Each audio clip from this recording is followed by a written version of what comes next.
So, we're back to chapter 14. This is the last chapter. With this chapter we finish the course. And it's about control. Control is, as I'm repeating from yesterday, the one of the four primary functions in management. And control involves monitoring activities and taking corrective actions if necessary. One example which I gave you of corrective action is lock the door so the late people don't disrupt the class, okay? Then next was effective control system. And control system is a number of activities and procedures which make sure that there is proper control. Control is important for empowering employees, that's number one. Is very important for planning, that's number two. And number three is for the protection of the workplace. And the importance of control is that control, that's from yesterday, provides feedback to planning. In other words, you got four primary functions: planning, organizing, leading, and controlling. And through control, you feed back into the planning process. So that's about the introduction. Now, section number 2. And section number 2 involves the control process. And control process has 3 steps. Let's write them out to make sure that you're in good shape and you understand it. Okay, Professor Landis, we don't need any more Professor Landis. Help you zoom in here a little bit.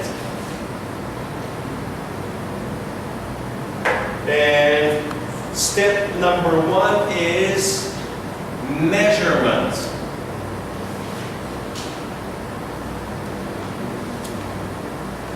Where you measure actual performance. Okay? Number 2 is comparison. And you compare against the standard. Sometimes we can call it a benchmark. And number 3, which I discussed yesterday extensively, is called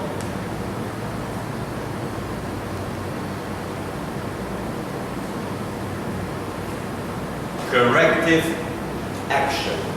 Alright? So, you take specific measures to improve performance. Alright, let's get back over here. So, this is what the process looks like. And let's try a little bit to decipher it. It's too complicated. Number 1, you always begin with goals. This is part of the planning, and we already started out with the goals. From the goals, you establish standards. A simple standard that we have here, or at least that I'm trying to impose, is for you to learn 10 chapters this semester. So my goal is to cover 10 chapters, and my hope and expectation is that you will learn those chapters, okay? So, we got some form of standard. From there, we use some measurement. The measurements which we use here in class is called quizzes and exams. So, we make a number of quizzes and midterm and final exam, and each of them will have some quantitative measure, and the quantity is your points that you get on the score, So we're trying to get some actual performance here. And then we have something like a benchmark.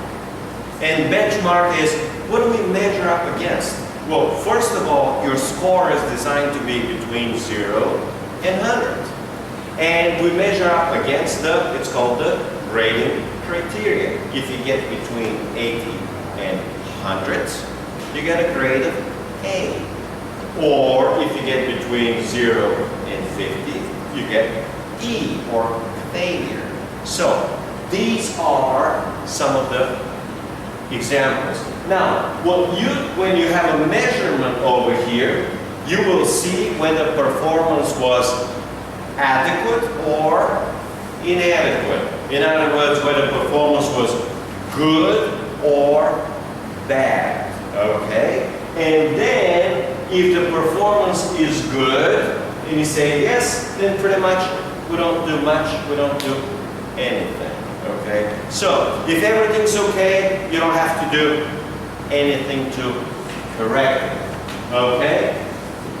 Now, here they provide the keyword variance. And variance, I'll be explaining later today, means the deviation or the difference from the standard. For example, we may impose here a standard of 80 points, and if you made 85, really good. If you made 75, it's okay, not a big problem, okay? Or for a grade of A, the standard is 90. But if you got 95, you get A. If you got 85, you still get A. So variance is the difference from the standard. You don't expect it to be perfect. So if we say we begin at 8:30, you don't expect that you begin at 8:30, right?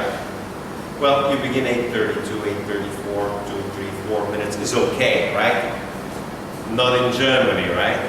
In Germany, if it says 8:30, you usually begin 8:30 on the second, right? So, another type of standard which I'm imposing is, okay, well, up to 10 minutes late is okay. On the 10th minute, we lock the door. All right, so you try to see if variance is acceptable or not. Well, sometimes the problem may not be with the variance and the performance. Sometimes the problem may be with the standard.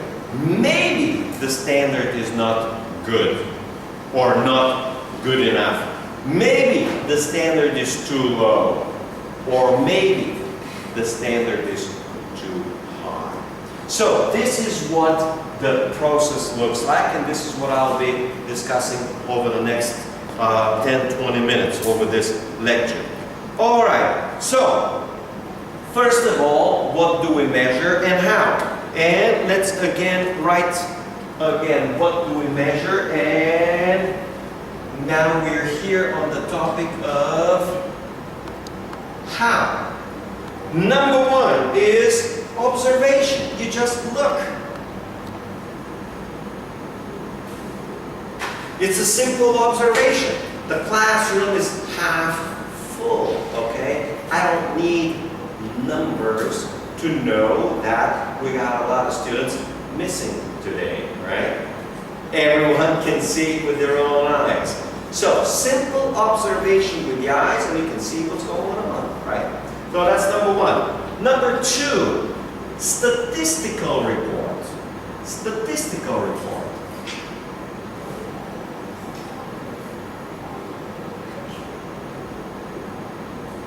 Statistical report will be 2, 4, 6, 8, 9 students present today out of 50. Really bad, 20% attendance. Well, yesterday we had 20% attendance again. The previous day about 20%. So when we take every day, we say, oh, attendance is terrible.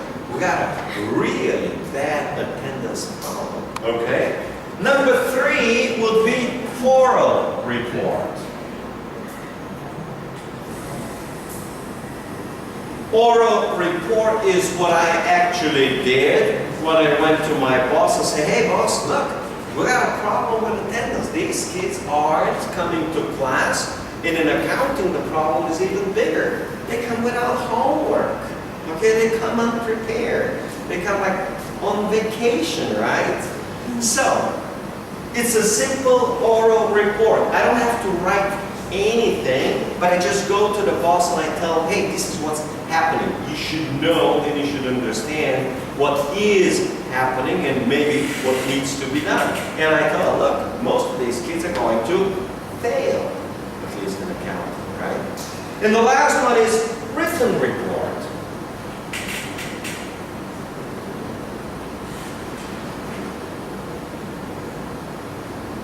Written report. So, basically, at the end of each semester, we should ideally provide a written report of who did what and what was covered and what we did and what happened, which were the typical problems, and what will be, of course, the corrective measures that we will take to fix the problem for next semester, right? And I was explaining yesterday, corrective measures will be strict attendance. Anyone, next time, right? Luckily, not you. Next semester, anyone who misses more than 20%, straight E. Anyone who comes without homework is absent, okay? And takes 5 penalty points, right? And a whole number of strict corrective measures to impose discipline. The fundamental problem that we have here is a discipline problem. All right? So, personal observation, that's number 1, is known as management by walking. You just walk around the business, the company, and you talk to different people, and as you talk, you get to find out what's going on. So, you walk around and you look and maybe talk to people. And that's simply called management by walking around. The problem is that it's very, very, very subjective. It depends on who's walking around, what is he actually looking, who is he talking to, okay? So, this is considered to be very unscientific, but that's how most good businessmen run their own businesses when the business is small. You can't run it when your business has, let's say, 1,000 or 5,000 employees. But if you got 20 or 50, it's easy to go through each one of them, see who's doing what and how they perform. So, number 1, that's personal observation. Number 2 is statistical report. And statistical report will include bars or bar charts. It's going to include other charts. It's going to include graphs. And it will be based on some sort of data, usually table data. So you're going to see the graph or a chart of whether it's scores or whether it's performance. Simple statistical report is for you the average of the last quiz. And the average of the last quiz was only 4.5 points out of 15. So it's a simple statistic. This means that on average, students failed, okay? So that's one way. So if you missed the exam, you did not miss 15 points, okay? You didn't miss 15 points. You missed 4.5 points because that's what 50 students took the exam and that's what they actually earned. You understand? So a simple statistical report tells us that about 35 students out of 50 failed the quiz. 35 out of 50 failed the quiz. And therefore, now we have the expectation out of the 7 people that missed the exam, probably 5 would fail anyway, like all the others. All right, you understand statistics? So statistics basically gives you what the numbers look like. And the average number was 4.5 points out of 15, okay? So, that's on statistical reports. Basically, out of statistical report, you get statistical information and data presented in a way that's easy to interpret and easy to analyze. It's all about providing meaning to the data, okay? So, I can give you each and everyone's score in the classroom out of 50 people, and it's too much data. Simple information is 4.5 average. That's one piece of information. Another piece of information, we had out of 50 students, only one student who got a proper good A grade. Okay, well, 2 students. All the others pretty much did not do up to the standards.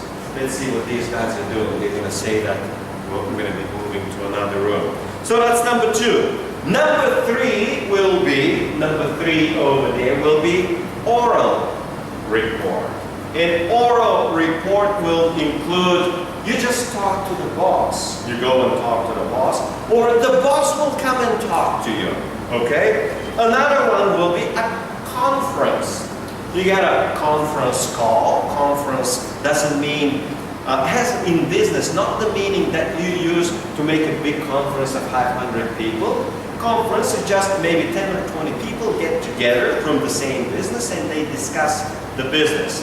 And they just talk. It says, well, we got this problem, we got that problem, and all the other stuff. Well, an example is when we go on a lunch and we sit 5 or 6 professors, we usually have a sometimes academic conference where we just discuss what are the students doing, who studies, who don't study, how many use the textbook, and all the other things, and we discuss the academics and the job. Same applies for any other type of business. Another one will be, and it's very common in business, it's called one-to-one conversation, where the boss is talking with each one, person to person, with no one else attending. So what usually the boss will say is, on Monday we're going to have one-on-one meetings. And one-on-one meetings means you are meeting with me 8 o'clock. You're meeting 9 o'clock. You're meeting 10 o'clock, 11 o'clock, 12 o'clock, 1 o'clock, 2 o'clock, 3 o'clock, 4 o'clock, okay? And then from 8 to 9, we're going to discuss your performance, your problems, your needs of training, whatever you need to tell me and with the boss, and whatever I need to tell you. And then we do, but no one else is present. And then we do the same thing about you from 9 to 10 o'clock. And then from 10 to 11 o'clock, we discuss what are your problems, what are your difficulties, what else do you need, which projects are working good for you, which projects you got problems with, okay? If it's a one-on-one, for example, I'm going to ask you, how many courses you take this semester? Says, well, I'm taking 7 courses. Of these, how many are okay? And you say, well, 5 courses are okay. Okay, which are the other 2 courses which you got problems? Say, well, I've got a problem with accounting and whatever, finance. Okay, well, what's the problem with accounting? And you say, well, I don't understand the language, whatever it is. And then well, how are you going to fix the problem? You're going to study, or you're just going to abandon the course and take it again next semester? All right, so this is all one-on-one conversation where the boss discusses whatever is related to business, to the job.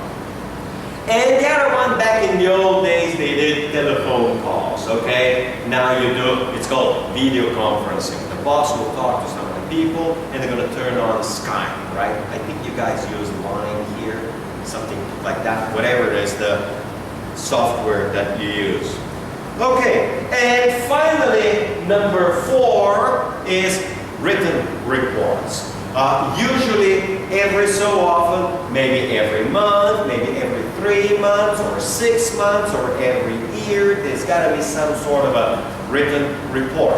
And the written report is relatively formal. It will usually have certain requirements. So we as professors, as employees, we need to have a report every semester. You've got to say, well, this is my research which I did with the university. These are the courses. So I'm going to have my research part, I'm going to have academic part, and I'm going to have the administrative part. So the report will have certain requirements. I got to describe my research and what I did. I got to describe my academics and what I did. I got to describe my administrative duties and what I did. Then I got to describe what I think did and went well and my successes. I got to discuss my failures and weaknesses. And I got to discuss my own proposal for corrective actions. Okay, so these are relatively formal, but the other things is that these reports are easy to catalog. You put them somewhere, in other words, you can file them, and you can easily retrieve them 3 months later, or 6 months later, or 2 years later, or 5 years later. All right. For example, when they're reviewing a professor to become an associate professor or a full professor at certain universities, say, okay, you've been working for us 5 years.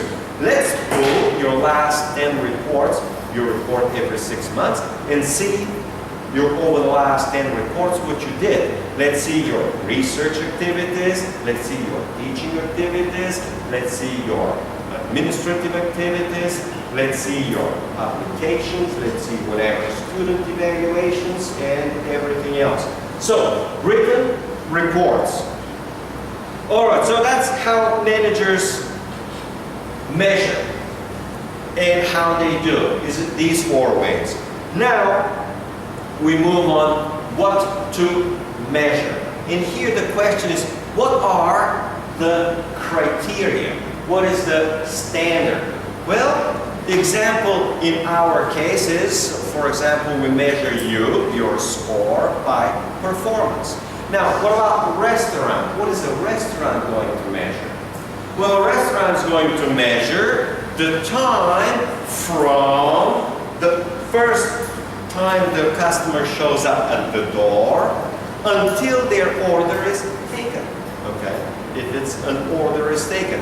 Or the time from they enter the restaurant until their first drink is served. So that's another way to measure, okay?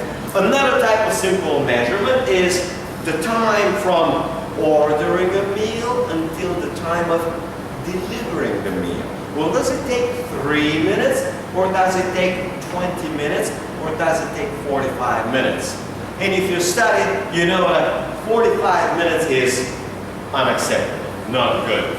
Maybe 5 to 15 minutes is perfectly okay. All right. Now, sometimes if you think or you know that the meal is very special, it's going to take 25 or 30 minutes, and just know, because it always takes that time, you can warn the customer and say, look, this meal will take about 25 to 30 minutes. How about if we also give you a soup or salad, right?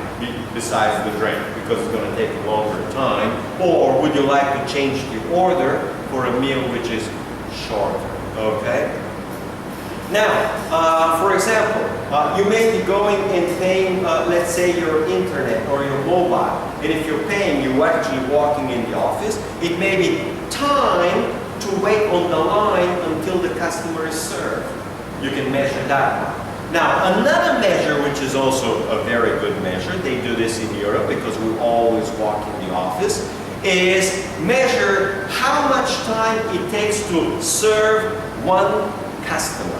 How much time it takes to serve one customer. Does it take 30 seconds or does it take 5 minutes? That's another type of measurement. Another type of measurement in a customer service is you have someone who takes the bill and you simply measure how many customers this person is handling in 1 hour.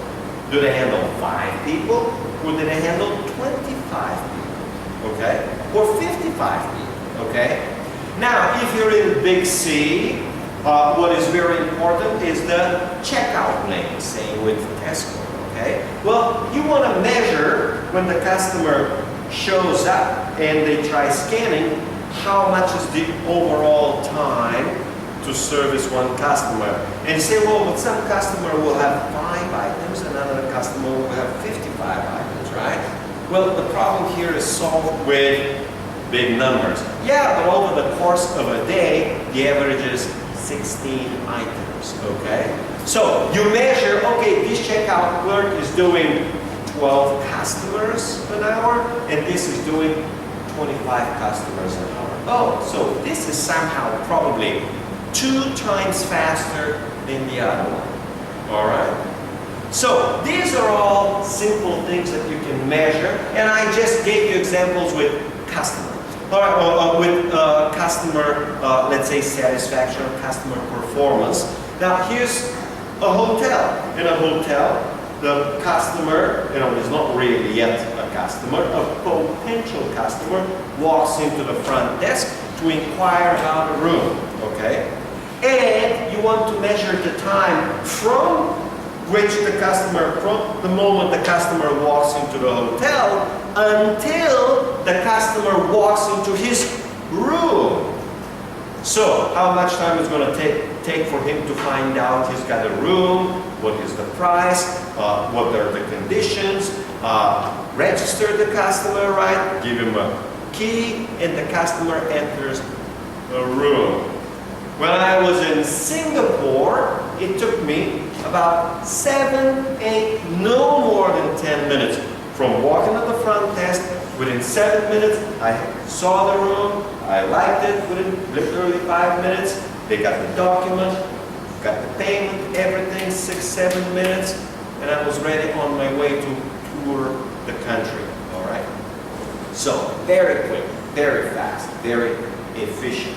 So, these are some measures. Different type of measure. Well, the profits. Well, are we making big profit? Are we making small profit? What does it mean, big profit? Well, small profit.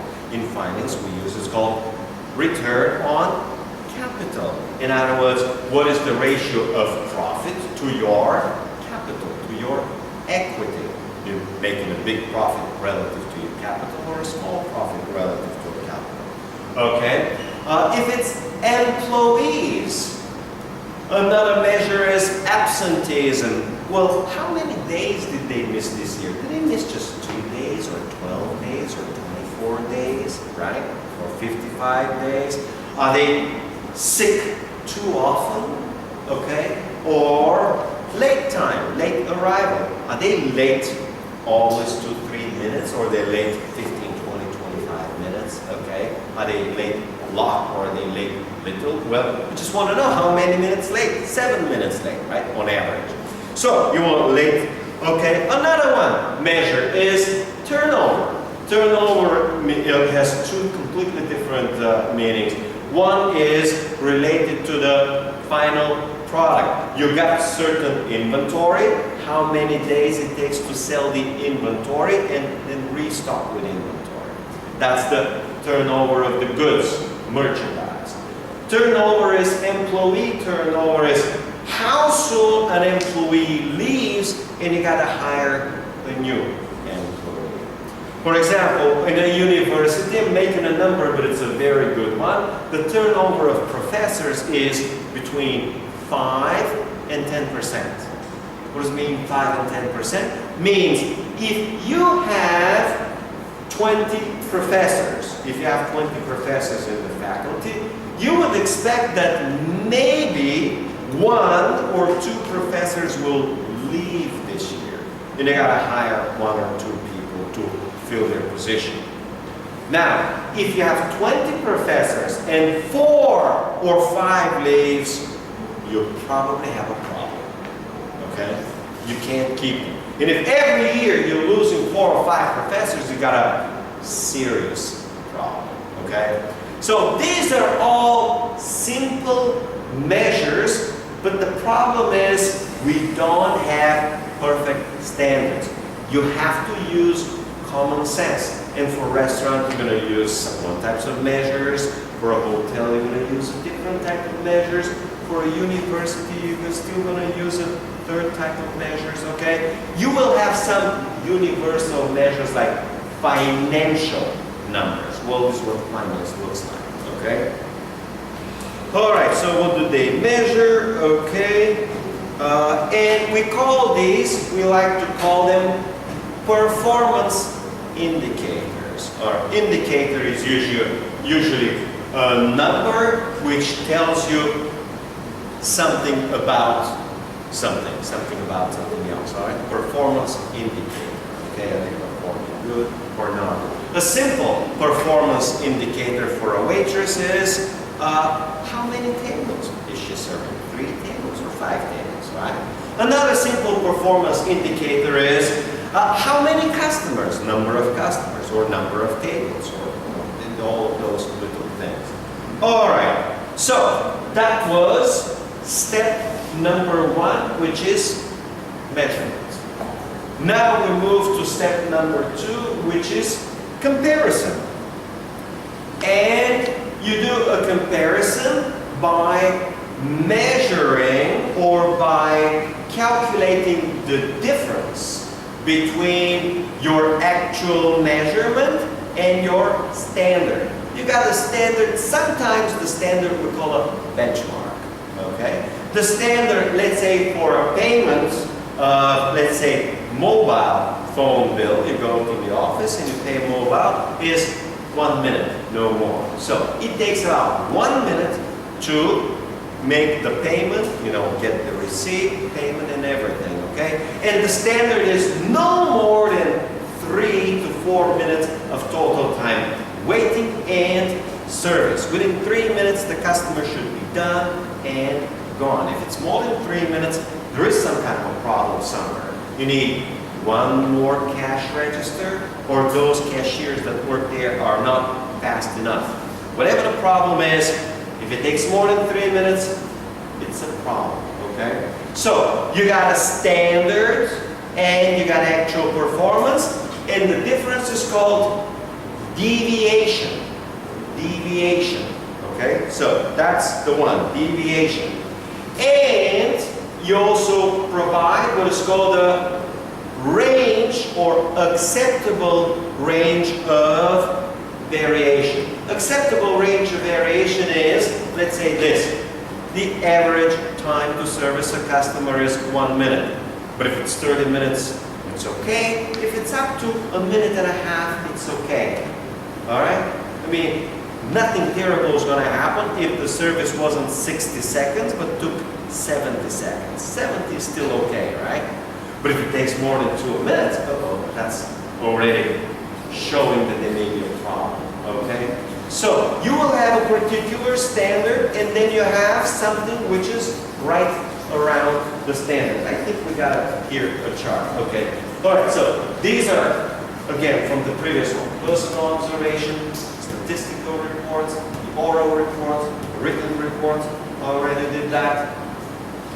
Now I'm talking about criteria for measurement, and this is what I was talking about. You got a standard, and standard is, on average, we serve a customer for 60 seconds, but if it's 45 seconds up to 1.5 minutes, it's still okay. So, a standard will provide a specific number, and then you're going to have acceptable lower limit and acceptable higher or upper limit, okay? So, what's normally acceptable? For example, in academia, it's not acceptable to be more than 10 minutes late, okay? So that's considered the acceptable level. Sometimes we call this in English tolerance. Tolerance. Tolerance is, again, acceptable deviation from the normal, okay? For example, in a restaurant, it says that the rice will be 200 grams. Well, does it mean it's going to be 200 grams? If you gotta have it 200 grams? And the answer is, of course not. It could be 199, or it could be 201 gram, right? But if you said it's 200 grams, acceptable deviation could be 10 grams. So if it's 190 to 210, it's okay, all right? No big deal. You know, if the meal is 200 grams and they got 2 grams difference, another one's 1% more, 1% less, fine, no problem. Perfectly acceptable, all right? Sometimes you need to use common business sense to what's acceptable. Sometimes you may need engineering standards to what's acceptable, okay? And you may have, if it's above here, and you may have more, you may have beyond the limit. It's called over-variance. So over-variance is the measurement is beyond or above the acceptable upper limit. And if it's here, it's called under-variance. So under-variance is away or below the deviation, which is below the acceptable lower limit. Let's see what else we got here. All right, we finish this section and this lecture with corrective measures. So part number 3 is corrective action or corrective measure. So what is a typical corrective action? It is the action which is taken in order to fix a problem. To fix a problem in the sense to fix a certain deviation. The cashier takes always 2.5 to 3 minutes to serve a customer. Well, it usually takes 1 minute. Well, the question is, how are we going to fix the problem? Well, maybe we need to train the cashier. Maybe we need to analyze. Why are they slow? You know, which step they're really slow, okay? So, you will have a number of different types of corrective action. Number 1 is called immediate corrective action. Immediate corrective action is you take the action as the problem occurs, okay?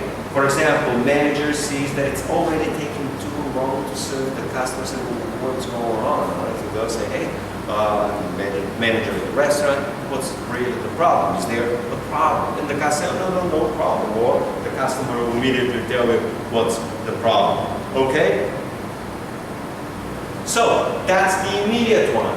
The other one is called basic corrective action. And the basic corrective action is you try actually to, not to solve the problem, but to avoid the problem by taking action before the problem really occurs. So it's more like a prophylactic, more like a preventive measure, more like a preventive measure. For example, a simple preventive measure would be the department chair or the dean telling me, you have to take attendance because if you don't take attendance, I guarantee you it will not come to class. I said, oh, really? I mean, I wouldn't know that, you know. And how would I know? I mean, it depends on the local culture. It depends on the local mentality. So if they forewarn me that I was supposed to do this, say, okay, no problem, I'll do this, okay? So this is called basic corrective action. All right? All right, and then you have, this is very common in business, that is called putting out fires. Putting out fires means in business, and when I was in my corporate world, we had this all the time, is there's a problem, immediately we try to focus on the problem, try to fix the problem. As we're fixing the problem, another problem comes up. We're trying to fix the second problem. While we're doing it, there's a third problem coming up. We're trying to fix the third problem, then the fourth problem coming up, and then a fifth problem. And suddenly, the business gets overwhelmed with a problem after problem after problem after problem, and you always focus your energy on fixing a problem, fixing a problem, fixing a problem. Instead of doing proper work the proper way, and instead of trying to prevent the problem from occurring, What you do is try to fix one problem, and while you're fixing one problem, you are careless, neglecting other issues which later become problems. So you can be in a mode where you just keep fixing the problems over and over, and different problems, and as you fix some problems, more problems are coming up, and you're more fixing. And this is called in business putting out fires. When you get to C in this mode, it is usually disastrous. It means really bad management. It is well known, you switch in that mode, you gotta stop doing what you're doing, you gotta take fundamental corrective actions and try to work to the point where you reduce the number of problems so that you don't need to take corrective actions or corrective measures. This is known as putting out fires. And the last point is, which was on that particular section, sometimes the standard is not good. Sometimes the standard is not realistic. Sometimes the standard is too high. And sometimes the standard is too low, right? And sometimes the standard is just plain unrealistic. So you gotta observe and see what's happening and maybe take a corrective action for it, all right? Now, you have established yourself the standard to study from PowerPoint, okay? And I am trying to establish the standard to study from the textbook, okay? Because PowerPoint is not a study tool. It was never meant to be a study tool. It was meant for presentation, not to study, okay? Well, of course, over time it was corrupt.